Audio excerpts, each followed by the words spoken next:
Is this thing on? Yeah, we're good, we're good. Hey everyone, hope that you've been having a great time with our 21 days in the book of John. It's been awesome. And today we're going to talk about a story, John 12. And so it says this: 6 days before the Passover celebration began, Jesus arrived in Bethany, the home of Lazarus. And John brings us some context. He says the man he had raised from the dead. So chapters earlier, we've already seen how Jesus has raised Lazarus up from the dead. Verse 2, a dinner was prepared in Jesus' honor. Obviously makes sense, right? Lazarus' family, Mary and Martha, maybe parents, relatives, people in the community, want to do a dinner for Jesus for what he has just done in raising Jesus from the dead. In his honor, in Jesus' honor. Martha served, right? And Lazarus was among those who ate with him. And just an amazing moment, right? Jesus is there eating at the home of the man that he has brought back to life. And the man that was once dead for a couple of days is now alive, seated at the same table, eating that food. And jumping down to verse 9, it says, when all the people heard of Jesus' arrival, they flocked to see him and also to see Lazarus. The man, again, John says, the man Jesus had raised from the dead. And then the leading priest decided to kill Lazarus too. For it was because of him that many of the people had deserted them and believed in Jesus. Isn't that fascinating, right? The man is a walking testimony to the power of Jesus, so much so that people are flocking to see Jesus and to see Lazarus, the walking dead man who has come back to life, and so much so that the leading priests that are trying already to actively kill and get rid of Jesus are now saying we need to get rid of the evidence. There's this book I love, a commentary on this called The Messiah. As you can see, hopefully The Messiah, and I just love it. It's a condensed contemporary version of The Desire of Ages. And I just want to read a couple words from here. And she says, the news about Lazarus spread across Jerusalem. Through their spies, the Jewish leaders soon learned exactly what had happened. This is when Lazarus brought back from the dead. A dead man had been brought to life in broad daylight in front of a crowd of witnesses, and nothing could explain it away as a trick. Like there was nothing to deny the power of Jesus at this moment. A meeting of the Sanhedrin was called to decide what should be done.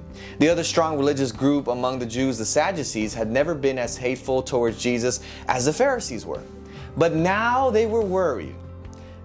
Because they taught that there was no resurrection from the dead, and they argued that it was impossible for a dead body to be brought to life. But a few words from Jesus had shown that they were ignorant about the scriptures and about God's power. And now the Sadducees decided that Jesus had to die because he was bad for theology and he was bad for business.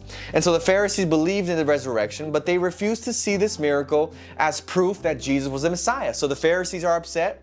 And the Sadducees are upset. And they hated Jesus because he ignored their traditions and their rules.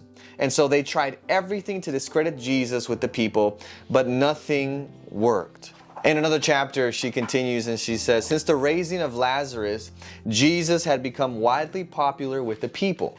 So they planned to arrest him secretly and keep the trial as quiet as possible. And they hoped that after Jesus was condemned to die, the people would begin to doubt him. But, get this, as long as Lazarus was alive, the people would remember Jesus' power. They might plan revenge on their leaders for taking the life of someone who could perform that kind of miracle. So it was agreed that Lazarus must die also. Now, it's fascinating to me, right? Lazarus is just a recipient of the power of God. His very life was a testimony so strong that it went against what others thought or believed. And they didn't like it so much that they decided, just like Jesus, that Lazarus should die also.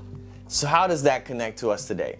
I'm reminded of a verse from 2 Corinthians chapter 2, verse 16 that says, to those who are perishing, we are a dreadful smell of death and doom.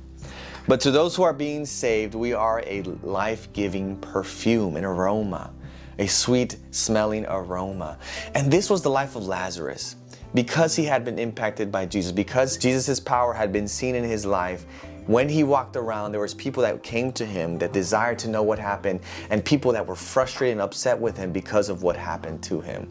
It's a reminder to us that in our journey, we will have good and bad coming our way. People that are upset that God has blessed us. People that are upset that we have peace in the midst of storms. But then there will be other people that say, tell me about this God that has power to bless you and the ability to give you a peace in the midst of storms. May we be like Lazarus, and may we be unafraid and courageous to share the power of God in our lives and to walk around proudly talking about the goodness and the power of God.